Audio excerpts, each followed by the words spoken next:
This is a story about a man blessed by the gods, a man who did not know in his veins pumped the blood of the gods. This is the story of Odin. What if I told you that in the heart of 16th century Africa, an era when European explorers believed they were stepping onto uncivilized soil to claim riches and rewrite destinies, they were not the conquerors they imagined themselves to be? What if I told you that, beyond the dense forests and golden savannas, they encountered a force so commanding it defied their maps, their weapons, and even their understanding of the human spirit? Picture this: armored ships slicing across the Atlantic, their crews armed with muskets and arrogance, expecting easy victories. Yet deep within the kingdoms of the continent waited a warrior unlike any they had ever faced, a figure whispered about in songs and night fires, a leader whose very presence was said to bend the boundary between the physical and the spiritual, a protector whose power did not merely command armies, but could reshape the unseen world itself.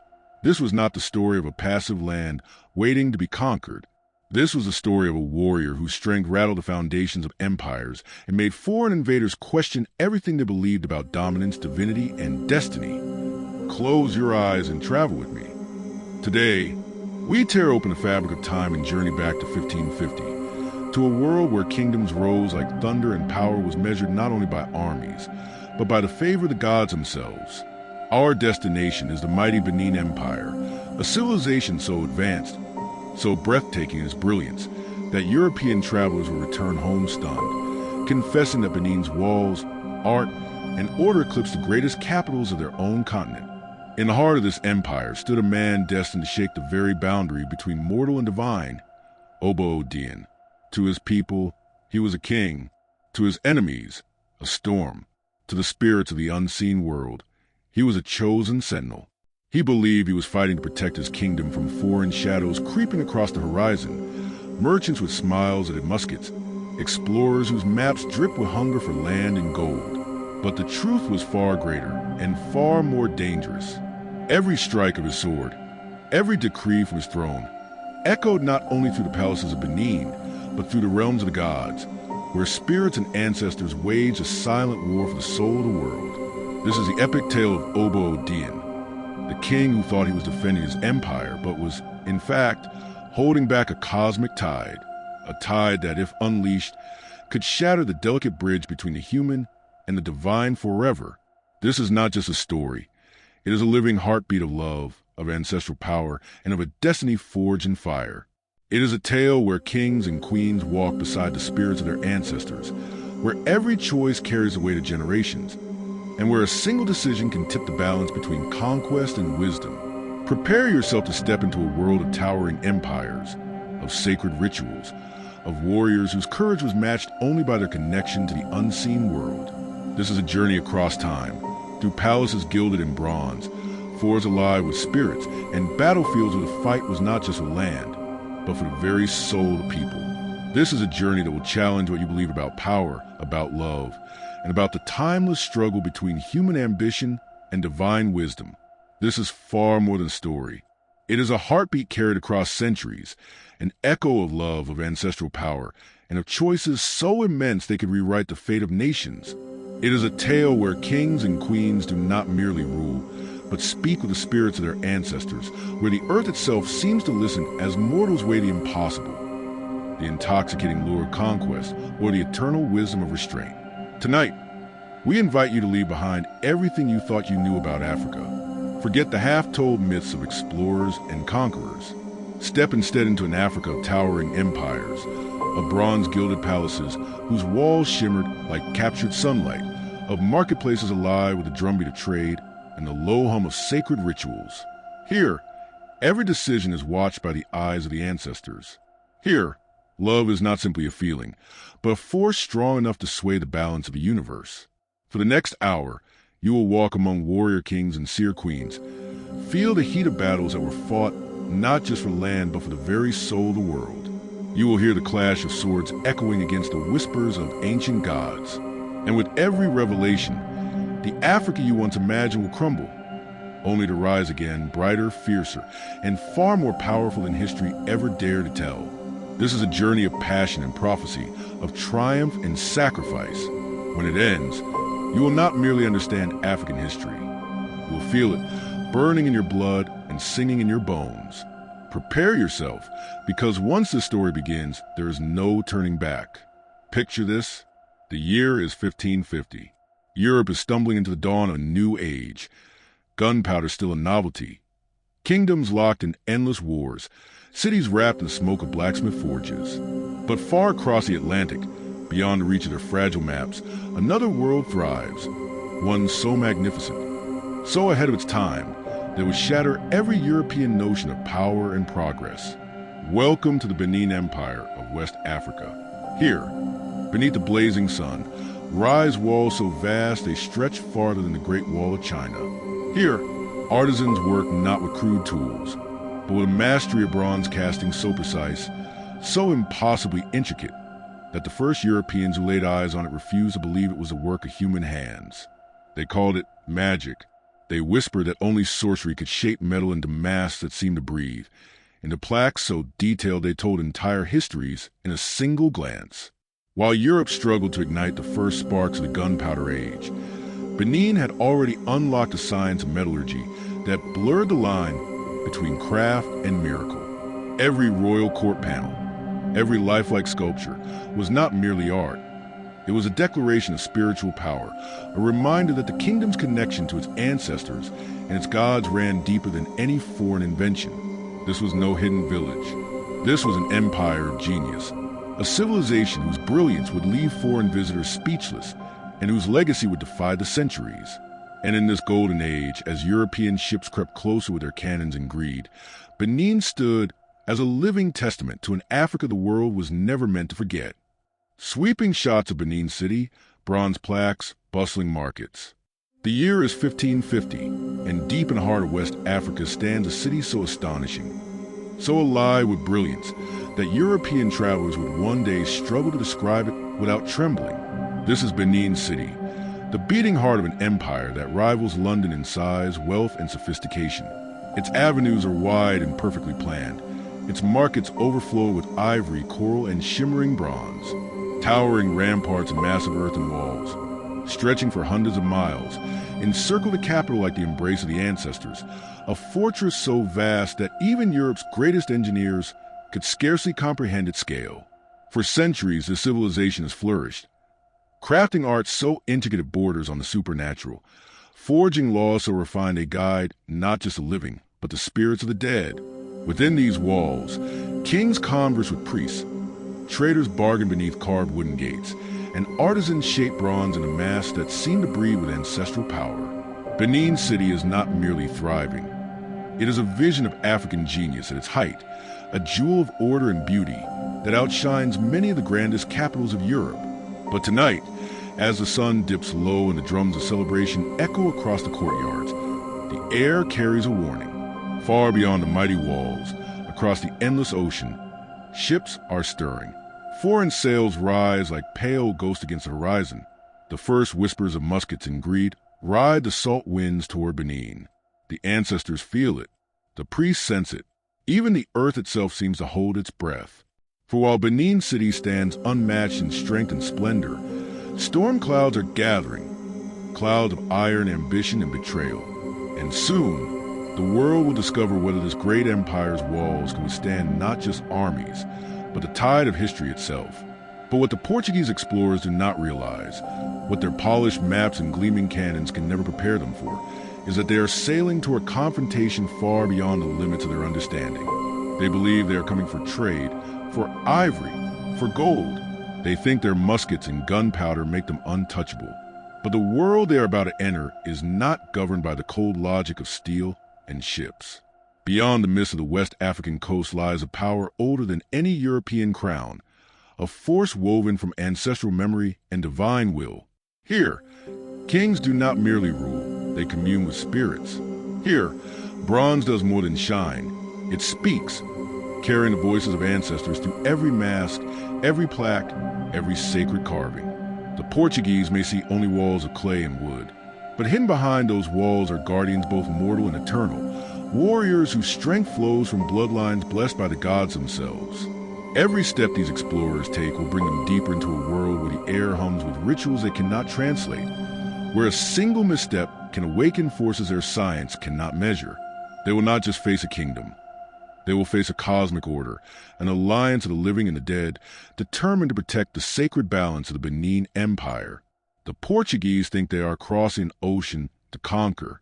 In truth, they are crossing into a storm of destiny, one that could swallow their ambitions whole and leave them trembling before powers they will never fully comprehend. Meet Obo Odien. Meet Obo Odien. Just 25 years old, yet already a name spoken in hushed reverence across the vast Benin Empire. He is the youngest warrior ever to earn the sacred bronze leopard, the highest military honor bestowed by the Oba's court. A symbol reserved only for those whose courage and brilliance reshaped the destiny of nations. From the training yards of his youth to the blood-red dust of the battlefield, Odien's rise has been nothing short of meteoric. His mastery of sword and spear is the stuff of legend, movements so swift they blur in the heat of combat, strikes so precise that elders whisper he fights as though guided by the spirits themselves. Generals twice his age bow to his tactical genius. Songs of his victories echo through marketplaces and royal corridors alike. But Odien's true power does not lie in the sharpness of his blade or the strength of his arm. It lies in something far deeper, far more dangerous. Behind the warrior's eyes burns a mind sharpened by wisdom beyond his years. A strategist who can read the hidden currents of men's hearts. A leader whose loyalty to his people is matched only by his unshakable bond with the ancestors. Some say the gods themselves have marked him, that the blood of ancient protectors flows in his veins, granting him visions that pierce the veil between the living and the divine. Odien is more than a soldier. He is a guardian of balance, a bridge between mortal will and spiritual command. And as foreign sails gather on the horizon and storm clouds brew over Benin, it will not be his weapons, but this deeper strength, his heart, his wisdom, his connection to forces unseen that will determine the fate of an empire. It's not his sword that defines him. It's not the glint of bronze on his armor or the weight of 1,000 victories. It's his heart. In a world where warriors are feared, where power is measured in blood and the clash of steel, Odien is not merely obeyed. He is beloved to the children who chase his shadow through the sunlit courtyards. He is a protector whose laughter is as strong as his shield, to the elders who sit beneath the ancient trees. He is a son of the ancestors, a living link between their wisdom and the restless present. To the weary and the voiceless, he is a promise that strength can serve mercy, that a warrior's hands can build as well as destroy. Odien defends the weak with ferocity that terrifies his enemies, yet he kneels in quiet reverence before the sacred shrines, pouring libations and whispering prayers to those who came before. He knows every battle is not only a fight for land or crown. It is a test of the soul. He has never lost sight of what he's truly fighting for. The survival of his people, the honor of his ancestors, and the delicate thread of peace that binds the living to the spirits who guide them. Where others seek glory, Odien seeks balance. Where others crave conquest, he chooses justice. And in an age where the roar of war drowns out compassion, it is this unwavering heart, this rare union of courage and love, that makes him more than a warrior. It makes him a legend. Under the fading glow of the setting sun, Adunni steps into the palace courtyard, her movements slow and deliberate, each one a prayer in motion. The air is thick with the scent of burning incense and crushed herbs, the soft hum of ancestral chants weaving through the warm evening air like a living heartbeat. Dressed in flowing indigo robes streaked with sacred white markings, she kneels before the ancestral altar, her slender fingers tracing patterns in the dust. Symbols older than memory, calling upon spirits older than kings. As the ritual deepens, the courtyard itself seems to change. Shadows stretch and twist as if the ancestors are leaning closer, listening. The flames of the offering bowls flicker in rhythm with her whispered invocations, casting golden light across the polished bronze plaques that line the palace walls. The world narrows to the circle of her prayers, until a presence cuts through the silence. Across the courtyard stands Odien, the young warrior draped in the quiet strength of his station. He does not speak. He does not need to. Their eyes meet through the shifting haze of smoke and firelight, a single glance carrying the weight of unspoken vows, forbidden questions, and the dangerous pull of destiny. In that charged instant, the chants of the priest fade, the crackle of burning resin disappears, and time itself seems to hesitate. leaving only Adunni and Odeon, bound by something neither of them dares to name, yet both can feel thrumming to the air like a drumbeat from the gods. Enter Adunni, daughter of the kingdom's revered high priestess, heir to centuries of sacred wisdom, and keeper of secrets whispered by the ancestors themselves. Where Odeon commands a battlefield with a clash of steel, Adunni rules the unseen with quiet thunder of spirit and ritual. She moves like a vision shaped by the gods, every step a silent hymn to the earth that bore her. Her skin glows like burnished mahogany in the flicker of torchlight, a deep, radiant brown that seems to drink in the fire and return as a soft, golden halo. Her high, regal cheekbones catch the light like polished bronze, while full, graceful lips curve with the calm authority of one who communes daily with forces beyond mortal reach. Eyes dark and luminous as midnight pools hold both gentleness and mystery, eyes that seem to see through the world rather than merely upon it. Adunni's hair, braided with care and threaded with cowrie shells and glints of gold, tells its own story of lineage and power. Every ornament, every carved bead speaks of her connection to the ancient spirits and the living earth. Her garments, dyed in rich indigos and sun-warmed ochres, sway with an elegance that belongs to the priestesses of old, flowing like river water as she moves. Yet Adunni's beauty is more than what the eye can behold. It is in the way she commands the air around her, and the faint hum of ancestral energy that seems to follow her footsteps. While Odeon masters sword and spear, Adunni bends unseen forces to her will, reading the language of the winds, calling on the wisdom of the elders, and weaving the invisible threads that bind the human and divine. She is not merely a daughter of the high priestess. She is a living bridge between flesh and spirit, a woman whose very presence blurs the line between mortal grace and eternal power. Their love story is far more than a simple tale of romance. It is a collision and a union of two great forces, warrior and wisdom, strength and spirituality, flesh and spirit. In a kingdom where power is measured by both the blade and the blessing, their bond becomes a living symbol of harmony. He is a storm, forged in the roar of battle, a protector whose courage makes enemies tremble and allies stand tall. She is the calm, shaped by ancient knowledge, a guardian of the unseen who speaks the language of the ancestors and bends the invisible currents of destiny. Where his footsteps shake the earth, hers make it sing. Where his spear commands respect, her prayers command the heavens. Together, they are not merely lovers, they are a balance of worlds. Their union bridges the realm of the living and the whispers of the divine, proving that true power is not found in conquest or ritual alone, but in the delicate joining of both. With every glance shared across a crowded courtyard, every quiet word exchanged beneath the ancestral trees, they remind their people that strength without wisdom is reckless, and wisdom without courage is powerless. Their love becomes prophecy. It is a dance of opposites, fire and water, sun and moon, the raw force of the warrior tempered by the timeless grace of the priestess. Together, they embody the perfect equilibrium, the promise that a kingdom can only endure when heart and mind, sword and spirit move as one. The Portuguese explorers have finally arrived, their ships cutting across the glittering Atlantic like silent predators.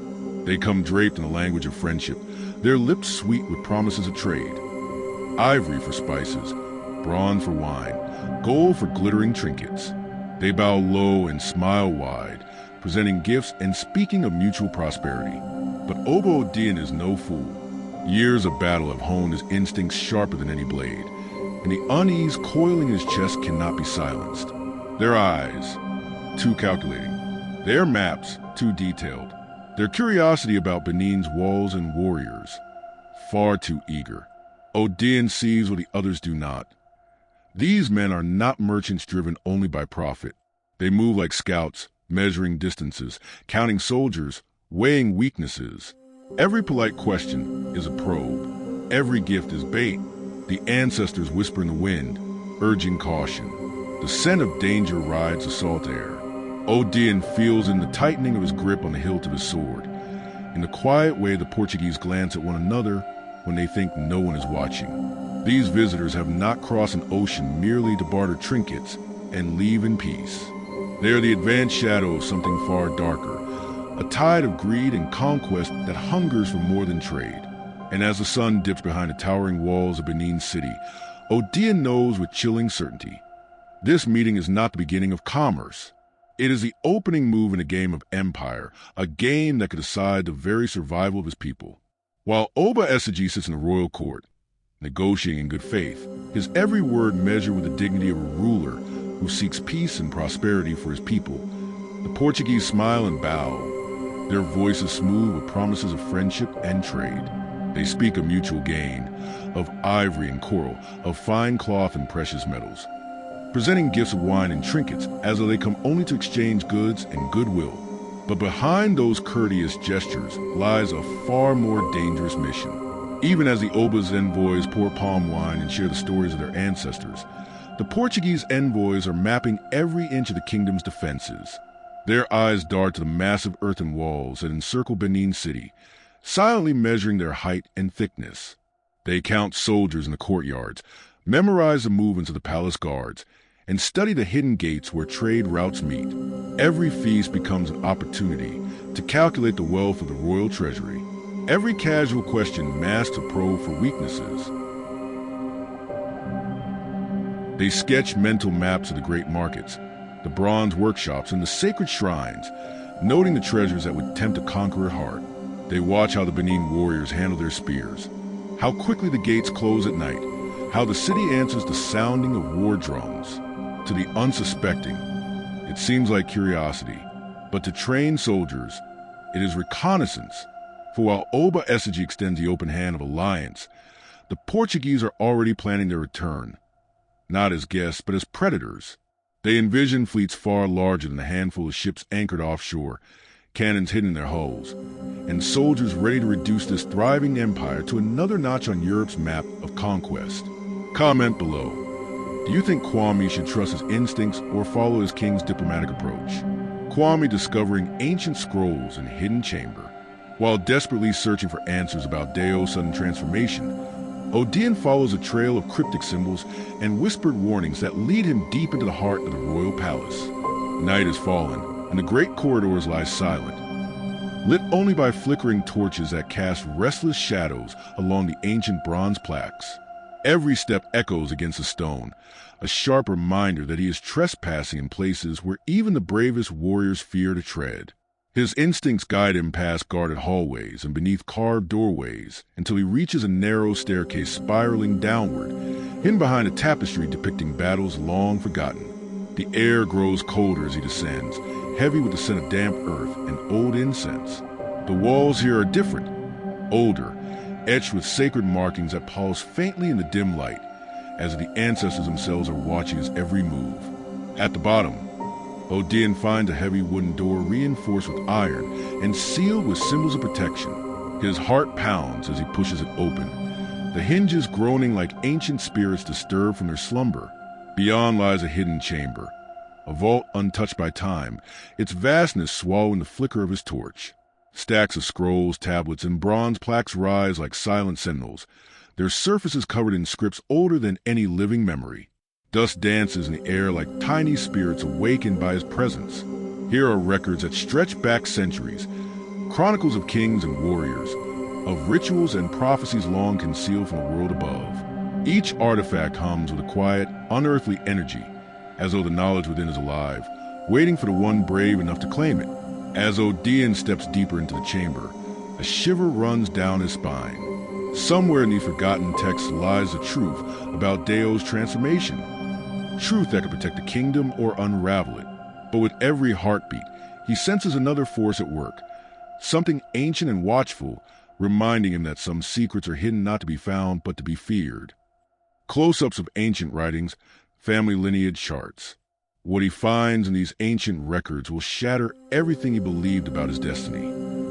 Ethereal flashback scenes showing ancient African queen making a pact with Orishas, mystical ceremony, divine contract being sealed, otherworldly lighting. The scrolls reveal a truth so staggering it threatens to shatter everything Odion thought he knew about blood, loyalty, and destiny. This is not merely a family history. It is a confession written in bronze and fire. By the wavering torchlight, the ancient ink seems to ride across the page, each character alive with ancestral power.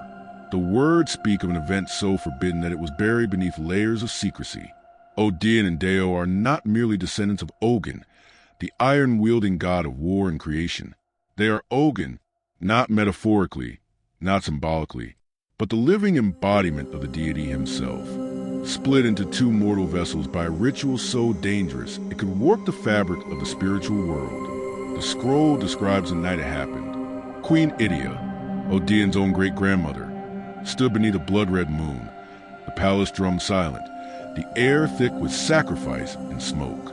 Her kingdom teetered on the edge of annihilation, besieged by enemies human and supernatural. To save her people, she invoked an ancient rite, calling Ogun forth to walk among mortals once more.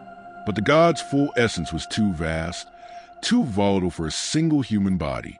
So Idia, in an act of both brilliance and desperation, split the god in two, forging Odin and Deo's bloodlines as living halves of a single divine soul. Odin feels the chamber tremble as he reads, the bronze plaques vibrating like struck gongs. Memories flash in his mind. Unexplained strength, dreams of iron and fire, a pull toward battle that no training could count for. All of it, every victory and every scar, suddenly makes sense. But the scroll carries a final warning. When the two halves meet in conflict or in love, Ogun will awaken in full. The ink seems to bleed as the words etch themselves into Odin's heart. He and Deo are not merely brothers, not merely rivals. They are one god, divided, destined either to reunite or to destroy the world trying. Centuries ago, Queen Idia, the warrior mother, the strategist whose wisdom outshone kings, stood beneath a blood-red sky and saw a vision that chilled her soul. The great Orisha Ogun, god of iron, war, and unbreakable will, would one day return in human form. But the vision revealed a terrifying paradox. If Ogun's full power were ever housed within a single mortal body, that person would either save the entire continent or plunge Africa into an age of chaos so violent that even the gods would weep. Faced with an impossible choice, Idia did what no priest or warrior had dared before. Under the cover of night, she summoned the ancestral spirits, the thunder of drums echoing through the palace as sacred fires roared against the darkness. With iron blades, palm oil, and whispered incantations, she performed a ritual so forbidden that the earth itself trembled. Instead of allowing Ogun's essence to settle in one air, she split the god's power in two, shattering a single divine soul into two mortal vessels.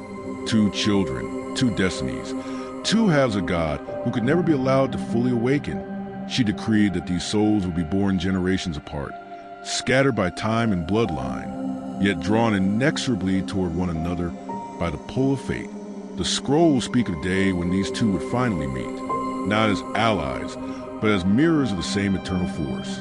Their encounter will be both a reunion and a reckoning, a confrontation that would decide whether Ogun's strength became Africa's shield or its undoing. Odin swirled, crashing down around him. This means Odin and Deo are literally two halves of the same god, the benevolent protector and the ruthless conqueror. Neither is complete without the other. But here's the most shocking part. According to prophecy, only one half can survive. When they face each other in final battle, the victor will absorb the loser's power and become the complete Ogun. Odin wrestling with the impossible choice. Odin now stands at the crossroads of fate and eternity, a lone figure caught between the demands of blood, gods, and history itself. The chamber around him seems to pulse with the rhythm of the ancestors' drums, the very stones trembling beneath his feet, as if the earth knows what hangs in the balance. The scrolls leave no room for comfort. The prophecy is cruelly clear. To save Benin from the tide of foreign greed and conquest, Odin must face Deo, his own brother in blood and soul, on the battlefield of destiny. If he defeats Deo, their divided spirits will fuse, and Odin will become the complete Ogun, the full incarnation of the god of iron and war. The power will be unimaginable, strength to crush invaders, to command armies with a single word, to bend iron and fire to his will. With that power, Benin could remain unconquered, Africa could rise unbroken, and the names of their enemies will be scattered like dust on a harmattan wind. But the prophecy carries a shadow. The same force that could protect his people could also consume him, twisting the heart of man into the cold will of a god. Ogun's essence, once whole, is both protector and destroyer. To wield it is to invite a rage older than the stars, a hunger for battle that no mortal soul has ever mastered. In victory, Odin could become more than king. He could become a tyrant of iron, enslaving the very people he swore to defend. The alternative is even more terrifying: to reject the fight, to refuse the brutal logic of the prophecy, and to seek a third path, a path no scroll records, no priest has blessed, no ancestor has dared. Such a choice would mean defying Odin himself, gambling not only his life but the fate of Benin, perhaps even the entire continent. The torches flicker, the chamber groans, and Odin's heart pounds like a war drum. Every breath carries the weight of generations. To fight is to risk becoming a god. To refuse is to risk losing everything. And somewhere in the echoing dark, the ancestors wait, silent and watching, to see whether Odin will choose power, destruction, or an unimagined future. Adunni researching ancient texts frantically, but Adunni discovers something the ancient prophecy writers never considered. On a spiritual consultation with Oya steps forward, her present a storm contained in human form, eyes flashing like lightning, voice carrying the low rumble of distant thunder. The air itself bends around her, a sudden gust swirling the torches and scattering embers across the stone floor. When she speaks, it is not merely sound but command, a force that makes even the ancestors' whispers fall silent. She tells Odin of a truth hidden even from the ancient scrolls, a path so dangerous, so unthinkable, that Queen Idia herself dared not write it down. There is a third way, a choice beyond a prophecy's cruel binary of conquest or annihilation, but it demands a price greater than any warrior, king, or god has ever paid. Oya's eyes bore into Odin's soul as she reveals it. He can choose to remain incomplete, to refuse the fusion of Odin's divided essence, to keep the god forever split between himself and Deo. By doing so, the world will be spared the awakening of Odin's full and terrible power. The empire will endure without a single ruler of unstoppable might. The balance between mortal and divine will remain intact, but the cost is unbearable. Odin must renounce the very destiny written in his blood. He must sacrifice the chance to wield the strength that could save Benin from foreign invasion. He must accept a lifetime of incompleteness, a soul forever divided, a god forever sleeping, and the haunting knowledge that he will never be whole. Oya warns that this path will not bring peace. Benin may suffer, wars may come, and Odin will be powerless to call upon the full might of Odin. His name may fade from songs and carvings, his victories forgotten by the generations to come. It is a choice of self-erasure, to trade eternal glory for the fragile hope of preserving the world. The chamber trembles as her words sink in. The air smells of iron and rain, as if the storm goddess herself weeps for what she asks. Odin feels the weight of every ancestor pressing upon his shoulders. The echoes of battles fought, kingdoms built, and sacrifices made. To remain incomplete is to defy destiny. To defy destiny is to risk everything. Oya's final words cut through the silence like a blade. Only by surrendering what is most sacred to you, your power, your wholeness, can you save the people you love. But once you choose, there is no return. The torches flicker and dim. The storm outside grows louder, and Odin stands trembling in the half-light, his heart a battlefield where love, duty, and godhood wage their final war. The cost of this choice being revealed. Comment below, would you choose power or principle? In that single breathtaking moment, Odin feels the world around him fall utterly silent. The roar of the storm outside fades. The torches cease their flicker. Even the steady rhythm of his own heartbeat seems to pause, as if the universe itself is waiting for the decision that will define not only his life, but the destiny of generations yet unborn. The scrolls, the prophecies, the whispers of the ancestors, all of it had led him to believe that ultimate salvation lay in power. Queen Idia, the great matriarch whose wisdom shaped the Benin Empire, had foreseen a choice between godhood and destruction, between victory through force or annihilation at the hands of invaders. Her vision spoke of iron and blood, of divine strength as the only shield against conquest. But as Odin stands bathed in the dim glow of sacred fire, he feels something deeper stir within him, a truth older than any prophecy, a strength no god could ever grant. And in that stillness, Odin understands.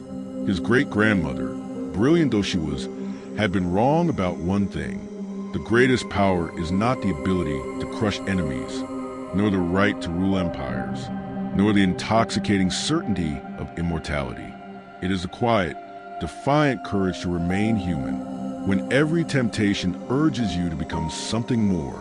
To stay human is to embrace doubt, to bleed, to fear, to love, to fight, knowing you might lose. It is the power to protect without possessing, to lead without dominating, to sacrifice glory for the fragile, enduring beauty of life itself. As the realization floods through him, Odin feels the pull of Ogun's godlike essence recede like a retreating tide. The chamber's heavy air lightens. The storm outside softens to a distant murmur, and the ancestral voices, once insistent and commanding, fall silent in reverent acknowledgement of his choice. Odin steps back from the precipice of divinity, no longer a vessel for a god, but something infinitely rarer, a man who could have ruled the world, and chose instead to save it through the strength of his human heart. In that moment, Odin is no longer merely a warrior or a prince. He becomes a living testament to a different kind of greatness, the kind that does not need a throne, because it is etched into the soul of a people who will remember not his power, but his mercy. Epic battle between the two halves of Ogun. The final battle begins not with a clash of blades or the roar of war drums, but with an unsettling silence that hangs over the palace courtyard like a hell breath. The night air is heavy with storm clouds and the scent of rain-soaked earth. Every soldier, every ancestor, every spirit of the Benin walls waits for the sound of violence that never comes. This is not the ending anyone imagined. Deo stands at the far end of the courtyard, eyes blazing with the raw, unbound fury of Ogun's fractured soul. The god's essence ripples through him like molten iron, warping the air, cracking the very stones beneath his feet. Each step he takes sends tremors to the ground, a reminder that with a single strike he could level the palace and begin an age of conquest. He is power incarnate, uncontrolled, unstoppable, and terrifyingly divine. Odin steps forward, his bronze armor catching the faint light of flickering torches. But unlike the general behind him, he carries no weapon drawn, no spear raised, no shield lifted. His greatest weapon tonight is not forged of iron, but a human will. He does not come to kill his brother. He comes to save him. Every instinct in Odin's warrior's body screams to fight, to meet Deo's oncoming force with the lethal precision that earned him the bronze leopard. But he holds back, remembering Oya's prophecy, remembering the whispers of Queen Idia, and the unbearable truth written in the scrolls. To kill Deo is to awaken the god completely. To kill Deo is to lose everything. Lightning splits the sky, bathing the courtyard in a harsh, fleeting white. The storm answers their bloodline. Deo advances, muscles coil with divine rage, his voice a roar that shakes the very bones of the palace. But Odin's reply is not a war cry. It is a single, steady word, brother, spoken with a force that cuts through the chaos like a blade of light. Step by step, Odin closes a distance, dodging strikes that could shatter stone, absorbing blows that would fell an army, not to harm, but to reach. He speaks as he moves, calling on memories buried beneath centuries of power, the laughter of their shared childhood dreams, the quiet prayers of ancestors who once believed love could tame even a god. Each word chips away at the armor of fury surrounding Deo's heart.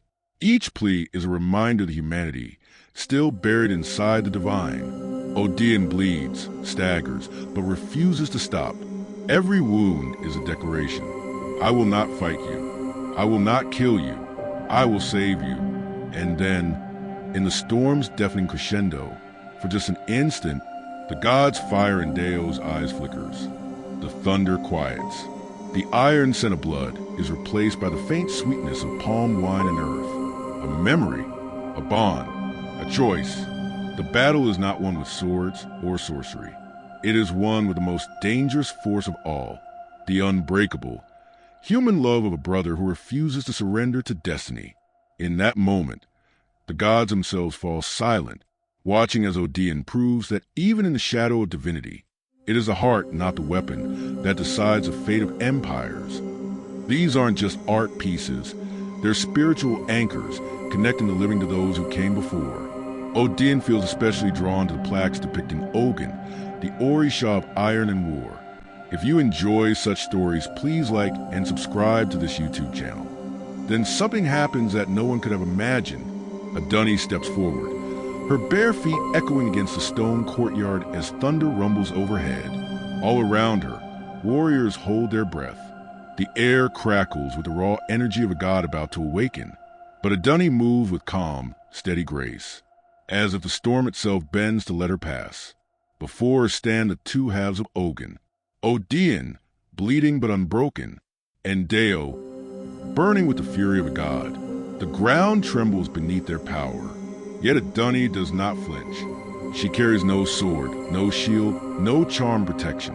Her only weapons are the love in her heart and the wisdom of the ancestors that sings through her blood.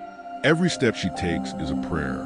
Every breath carries the voices of those who came before, the mothers and fathers who once chose peace over war, the spirits who know that true strength is not found in destruction, but in connection. The storm winds swirl around her, whipping her hair and sending sparks of lightning across the sky. Deo's eyes blaze like molten iron. Odin's muscles tighten, ready to shield her if she falls. But a Dunny does not stop. She steps between them, between God and God, between rage and love, and raises her voice. It is not a shout. It is a calling, soft, steady, and impossibly powerful. She speaks the old words of unity, the sacred language of the ancestors that predates kings and conquerors. Her voice cuts through the thunder, carrying a single truth. Power is nothing without love. Strength is nothing without wisdom. A god divided cannot heal the world. The air around them shifts. The lightning slows. The ground stills.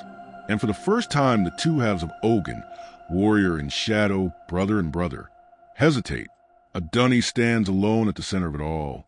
A single mortal woman, holding back the fury of a god, armed only with the one force neither destiny nor prophecy can control, the boundless, unshakable power of the human heart.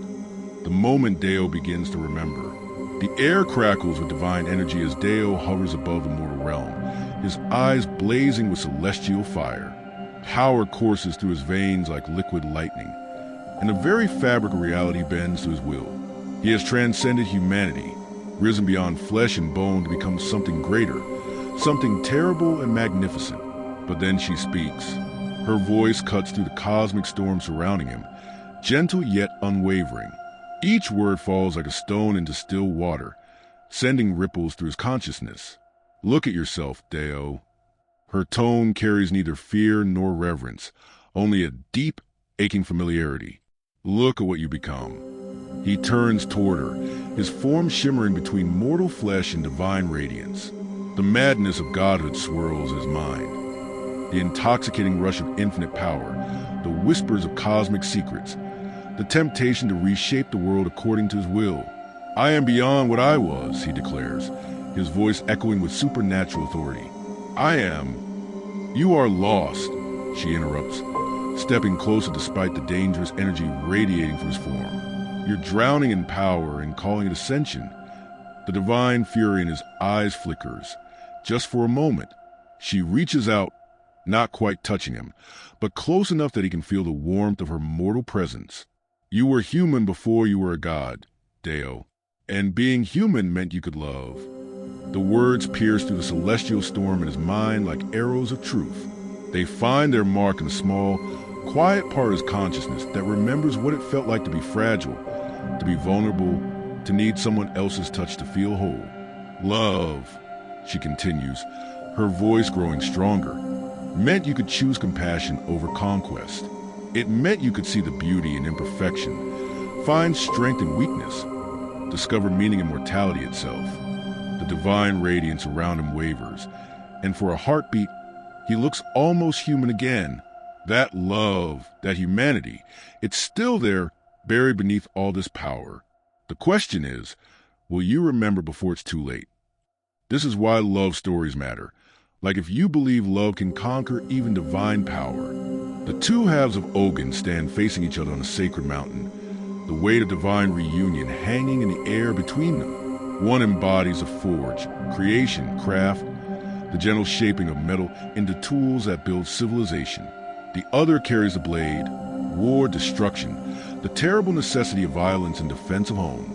Lightning crackles overhead, and the earth trembles, waiting for their decision. The ritual circle glows with ancient power, ready to merge them back into the complete god they once were. All they need do is step forward and reclaim their full divinity. But below in the valley, smoke rises from burning villages. Portuguese ships the coastline like metal locusts, disgorging soldiers who see the land and its people as commodities to be claimed. The invasion has begun and their homeland bleeds. The forge looks at his hands, scarred from countless hours at the anvil, capable of creating wonders that could reshape the world. The blade examines his weapons, sharp enough to cut through armies, backed by the fury of a god of war. Together, as one divine being, they could sweep the invaders into the sea with a gesture. We could end this in a day, the blade says, his voice heavy with temptation. Reclaim what we were, unleash the full wrath of Ogun upon these strangers. The forge nods slowly. The power calls to us. It would be so easy to let go of this limitation. But then they both look down at the valley again, at the people running from burning homes, at the warriors gathering with spears and shields, knowing they face gunpowder and steel, but standing firm anyway, at the children being hidden in caves, trusting that someone will protect them. Look at them, the forge whispers. They don't need gods. They need brothers. The blade's grip on his sword loosens. Brothers who understand what it means to bleed, who know the weight of choosing to fight not because they must, but because they choose to. The ritual circle pulses, offering one last chance at godhood, at the power to solve everything with divine intervention, at the certainty that comes with being above mortal concerns. Instead, they both step back. I choose to remain incomplete, the forge declares, and his words ring with a different kind of power, the strength that comes from deliberate sacrifice. As do I, the blade agrees. Better to be whole as brothers and complete as a god who has forgotten what it means to be human. The circle's glow fades. The mountain stops trembling, and where two halves of the deity stood, now there are simply two men, mortal, vulnerable, but united by choice rather than divine necessity. They embrace, and in that moment, they are more than they ever were as separate pieces of godhood. They are brothers who have chosen each other, chosen their people, chosen to face the unknown with mortal hearts that can break but refuse to surrender. Below, horns sound the call to battle. The Portuguese advance with their guns and armor and certainty of conquest, but they will face something they don't expect. Not the wild fury of primitive gods, but the calculated courage of humans who have something worth dying for. The two brothers pick up their weapons, one a hammer, one a blade, and begin their descent into the valley.